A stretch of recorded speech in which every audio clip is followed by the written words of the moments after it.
pada anaknya. Turun ayat gimana berbakti pada orang tua. Itu supaya menjawab persoalan-persoalan pada kala itu. Nomor 6. Turunnya Quran secara bertahap menunjukkan hikmah Allah. Nomor 6. Menunjukkan hikmah Allah. Bahwa ini jadi salah satu bukti kebijaksanaan Allah dalam membimbing umat manusia.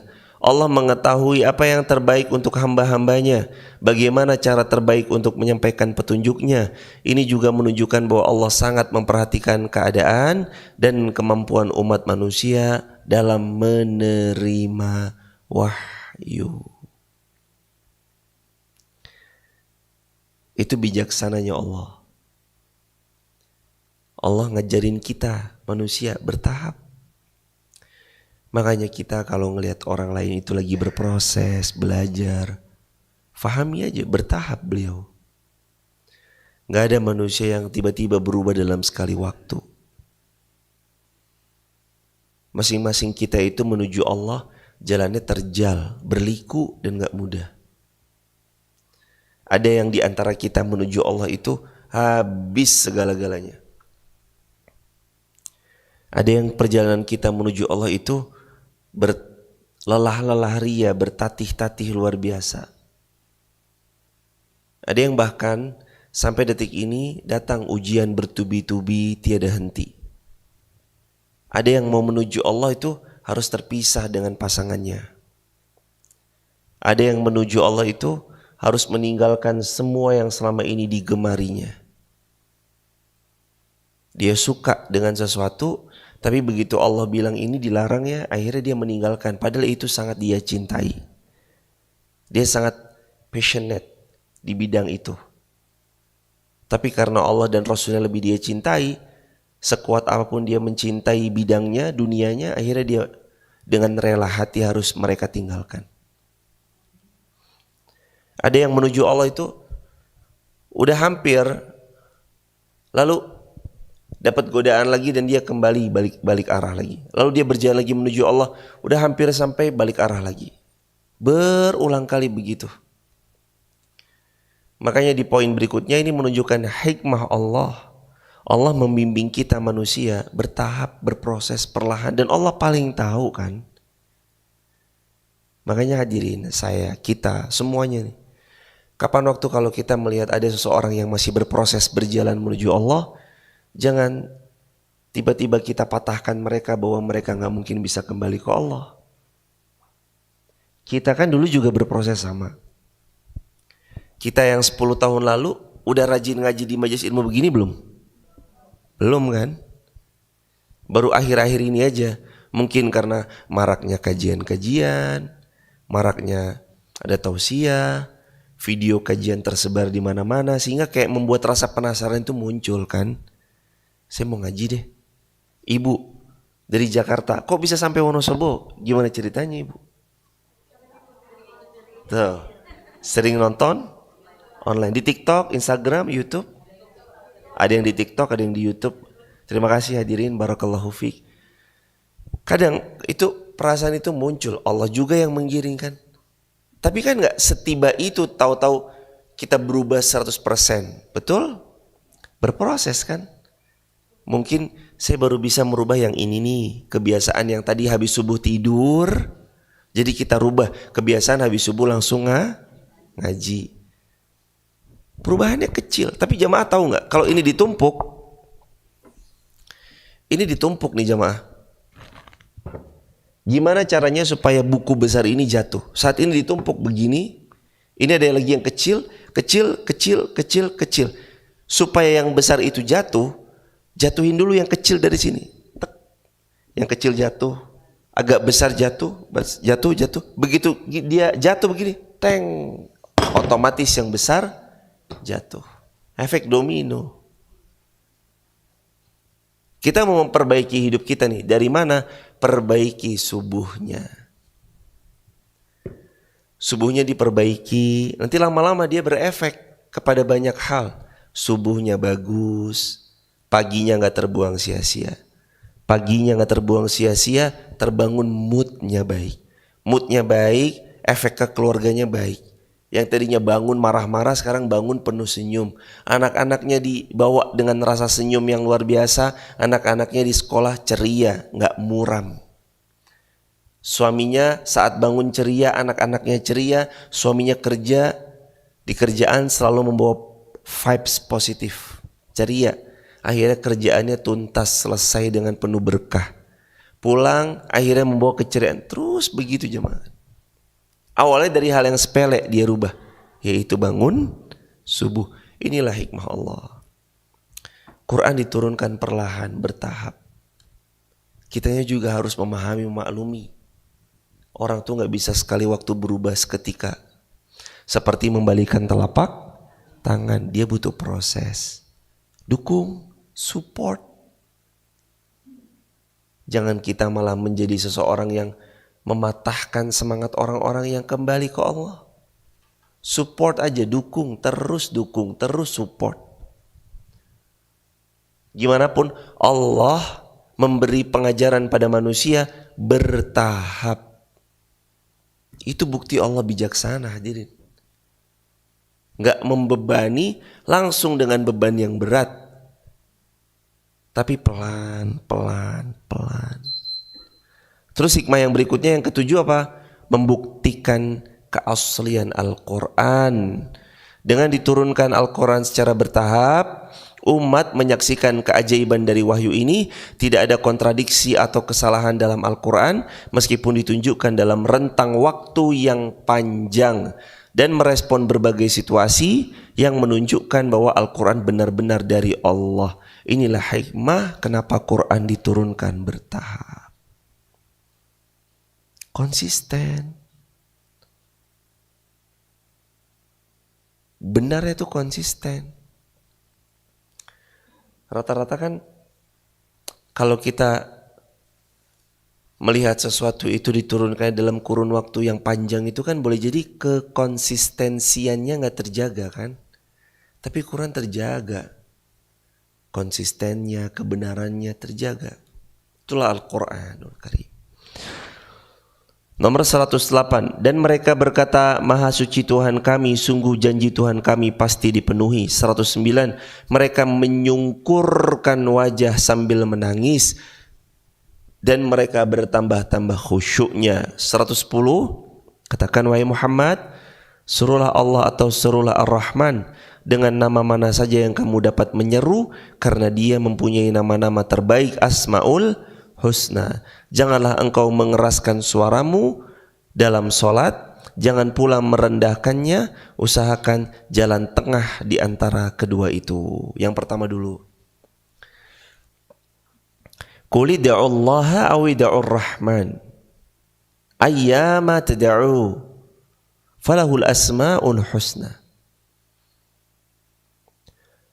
Katakan wahai Muhammad, kalau kamu berdoa, ucap Ar-Rahman. Ayyama tad'u falahul asmaul husna. Atau dengan nama-nama yang kamu sesuaikan dengan hajat kalian. Karena Allah Maha memiliki asmaul husna. Ya Rahman, irhamna. Wahai Allah yang Maha Pengasih, kasihanilah kami. Ya Fattah, iftah lana. Ya Allah yang Maha Pembuka, bukakanlah untuk kami. Ya Razzaq, urzuqna. Wahai Allah yang Maha Pemberi rezeki, karuniakanlah rezeki kepada kami. Nama-nama Asmaul Husna itu ada untuk kita gunakan sesuai dengan hajat kita masing-masing. Jemaah itu lagi butuh apa? Allah punya nama Al-Latif yang artinya Maha lembut. Hadirin butuh melembutkan hati hadirin. Ucap aja ya Latif, ya Latif. Hadirin lagi butuh apa? Lagi butuh Allah itu menghibur kita. Allah menghilangkan rasa sakit hati buat kita. Allah menunjukkan kemaha perkasaannya sehingga segala sesuatu itu tertunduk. Karena Allah. Apa nama Allah? Ya Jabbar. Kan kita baca di antara dua sujud, bacanya apa? Rabbighfirli warhamni. Nah itu, wajburni. Wajburni. Di antara beberapa makna yang ada, kurang lebih wajburni itu punya beberapa makna, dan di antaranya adalah, ya Allah, hiburlah kesedihanku, hilangkan rasa sedihku. Wajburni ya Allah. Jamaah akan minta sama Allah itu. Rabbighfirli, ya Allah ampuni aku. Warhamni, sayangi aku ya Allah. Wajburni, terus warfa'ni, tinggikan derajatku ya Allah. Terus warzuqni, berikan aku rezeki ya Allah. Terus wahdini, berikan aku petunjuk. Wa'afini, berikan kesehatan padaku. Wa'fu anni, dan maafkan aku ya Allah. Romantis loh sebenarnya kita minta. Tiap sholat kita minta itu. Tiap sholat. Rabbighfirli warhamni wajburni wahdini warfa'ni wa'afini wa'fu anni.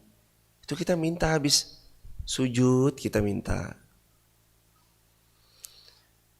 Jadi di poin yang ke-110 kita tuh dianjurkan untuk qul Allah awidur rahman. Serulah Allah, boleh sebut nama Ar-Rahman. Ayyama tada'u falahul asmaul husna, atau boleh nama-nama asmaul husna yang kalian rasa kalian butuh mengucap nama itu. Allah Al-Hadi, ihdina ya Rabb. Ya Allah yang maha pemberi petunjuk, ihdina, beri kami petunjuk, ihdina, beri kami hidayah. Ihdina, beritahu kami Allah, ihdina siratal mustaqim. Nanti Allah kasih petunjuk buat kita, dan itu hikmah Asmaul Husna. Terus, dan janganlah engkau mengeraskan suaramu dalam sholat, jangan pula terlalu merendahkan suaramu. Tapi apa kata Allah? Baina dzalika sabila, di antara keduanya. Jangan terlalu keras, juga jangan terlalu kecil. Suaranya di tengah-tengah. Boleh kita sholat agak mengeraskan suaranya sedikit, tapi juga jangan sampai nggak terdengar sama sekali. Pas suaranya. Kecuali di waktu-waktu sholat jahar. Waktu sholat jahar memang harus lantang agar terdengar kepada banyak orang. Wa qulil hamdulillah, dan segala puji bagi Allah, alladzi lam yattakhid walada, yang tidak baginya anak, artinya Allah itu tidak memiliki anak, walam yakul lahu syarikun fil mulk, dan tidak punya sekutu atas kerajaan kecuali kerajaan semua miliknya, walam yakul lahu waliyun minal dhulli wa kabbirhu takbira, dan dia tidak memerlukan penolong, dan agungkanlah dia seagung-agungnya. Allah nggak perlu penolong. Kalau kita menyembah Allah, itu untuk kita, kebutuhan kita. Allah itu disembah, Allah atau Allah itu nggak disembah, nggak akan merubah kemuliaannya Allah sebagai Tuhan. Maksudnya nggak akan pernah menambah kemuliaannya Allah sebagai Tuhan. Maksudnya Allah tetap mulia. Kita sembah atau tidak kita sembah, Allah tetap Tuhan. Kita mau ibadah kepada Allah atau kita tidak ibadah kepada Allah, Allah tetap Rabbul Alamin. Tapi kalau kita nggak sembah Allah, kalau kita nggak memperhatikan kewajiban kita untuk taat kepada Allah, kalau kita melalaikan sholat kita, yang rugi siapa?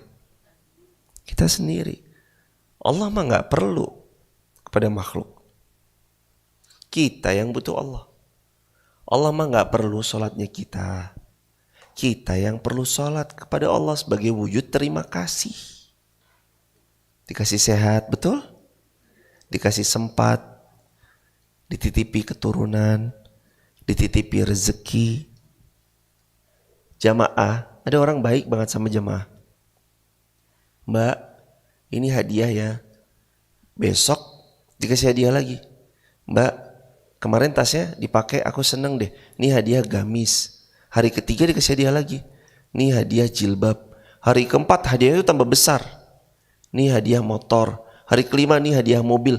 Kira-kira kalau ada orang sebaik itu sama hadirin, mungkin gak hadirin kalau dipintai tolong sama beliau gak hadirin jalankan? Beliau cuma minta tolong, Mbak, mohon maaf, jenengan katanya lagi jalan-jalan di alun-alun. Iya, kenapa? Saya titip onde-onde ya. Kira-kira dibeliin gak? Kecil, onde-onde doang. Ini orang kebaikannya udah lebih dari onde-onde.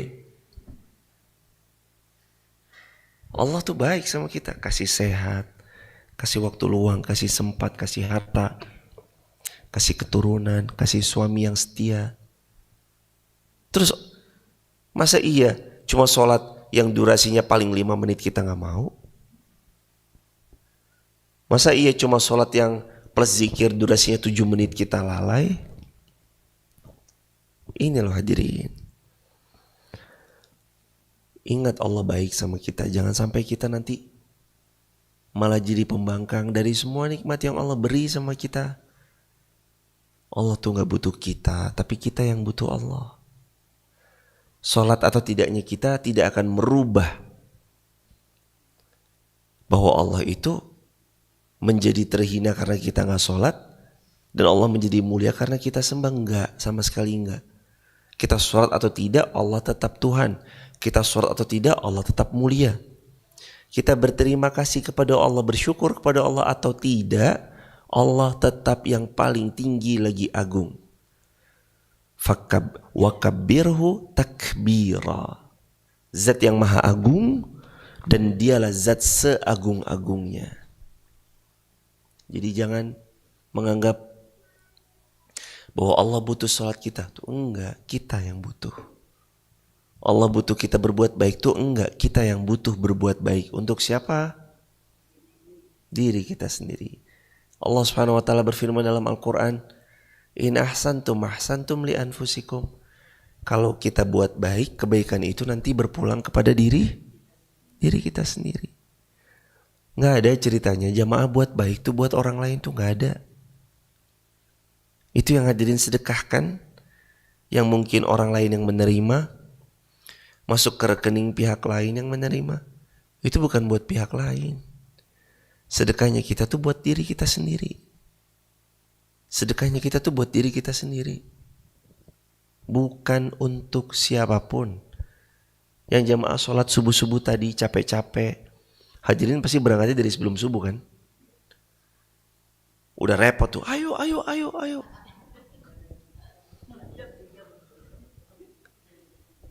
Itu buat siapa tuh hadirin? Sebelum subuh kita repot-repot. Buat diri sendiri. Kita buat baik buat diri kita sendiri. Allah mah gak butuh. Innallaha ghaniyun 'anil 'alamin. Allah maha kaya, gak butuh alam semesta. Innallaha ghaniyun hamid. Allah ghani, maha kaya, hamid, lagi maha terpuji. Kita memujinya tuh sebenarnya Allah udah tetap mulia. Kita puji atau kita gak puji, Allah tetap hamidun, yang maha terpuji. Lagi kita ya jemaah yang butuh kepada Allah. Kita yang butuh. Allah tuh gak butuh kita. Kita yang butuh Allah. Perbaiki cara kita berpikir bahwa hidup ini harus untuk selalu mendekat ke Allah. Karena kita yang paling butuh sama Allah. Bukan Allah yang butuh kita. Kita yang butuh sama Allah. Hadirin sekalian, Al-Kahfi ayat 1 sampai ayat 4. Alhamdulillahilladzi anzala ala abdihil kitaba wa lam yaj'al lahu iwaja. Ini ayat Al-Kahfi ayat pertama. Segala puji bagi Allah yang telah menurunkan Al-Quran kepada hambanya dan dia tidak menjadikannya bengkok. Al-Quran itu lurus. Sebagai bimbingan yang lurus untuk memperingatkan akan siksa yang pedih dari sisinya dan memberikan kabar gembira kepada orang-orang mukmin yang mengerjakan kebaikan bahwa mereka akan mendapat balasan yang baik. Tuh kan? ya'maluna as-salihat anna lahum ajran hasana. Untuk mereka yang mengerjakan kebaikan, bagi mereka akan dapat balasan. Ajran hasana, mereka dapat balasan yang baik. Jadi kalau kita baik itu balasannya pasti baik. Enggak Ustadz? Ada pertanyaan gini. Kenapa saya kok udah baik, kok dibalasnya enggak baik? Sama manusia. Hadirin jamaah sekalian, orang yang tidak membalas kebaikan kita dengan kebaikan yang sama, itu bukan karena mereka gak baik, boleh jadi karena memang kitanya yang terlalu tinggi ekspektasinya kepada orang lain. Atau kita yang terlalu pamrih kepada manusia. Sehingga kita yang berbuat baik pada orang lain selalu berharap agar orang lain itu sama baiknya sebagaimana kita. Padahal saat kita berbuat baik, yang membalas kebaikan atau kebaikan kita dibalas apa, itu Allah yang paling bisa membalasnya secara sempurna. Kalau kita buat baik, dibalas baik. Kalau kita buat baik, yang balas baik manusia, berarti pengharapan kita tuh kepada manusia dong. Tapi kalau kita berbuat baik karena Allah, kita gak berharap manusia mau balas baik, silahkan. Manusia gak balas baik juga, silahkan. Cukup bagi saya Allah dan Allah cukup. Cukup bagi saya Allah dan buat saya gak perlu. Manusia mau balas sebagaimanapun karena saya tahu balasan kebaikan saya adalah kebaikan. Ya'maluna as-salihat kana lahu ajran hasana. Terus poin berikutnya, makithina fihi abada. Makithina fihi abada. Mereka kekal di dalamnya untuk selama-lamanya. Dari kebaikan-kebaikan yang mereka lakukan, mereka dapat tempat kesudahan yang kekal. Wa yunziral ladzina qalu ittakhadallahu walada. Dan untuk memperingatkan kepada orang yang berkata bahwa bagi Allah lah memiliki seorang anak. Untuk mereka yang menganggap bahwa Allah punya anak, Allah punya keturunan dan seterusnya. Nanti ada ayat berikut-berikutnya sebagai konsekuensi dari ucapan-ucapan mereka. Barakallahu fikum.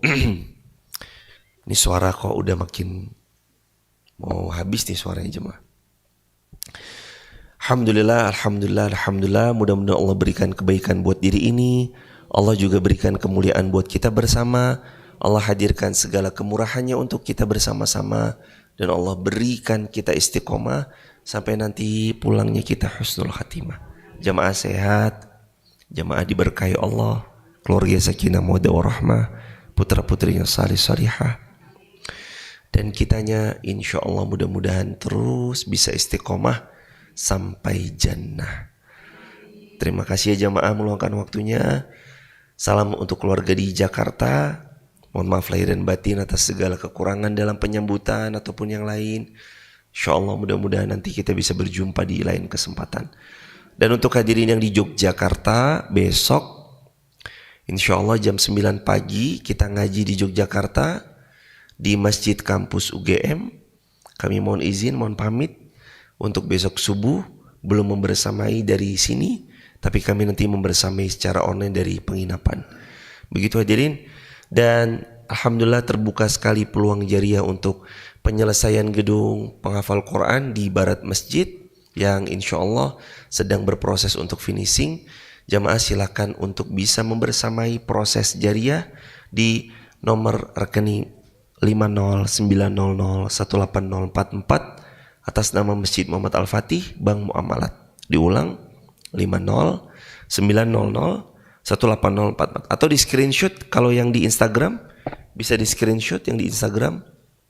Nomornya ada di situ 509001804 atas nama Masjid Muhammad Al-Fatih.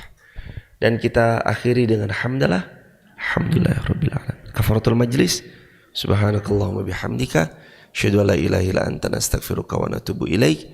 Assalamualaikum warahmatullahi wabarakatuh.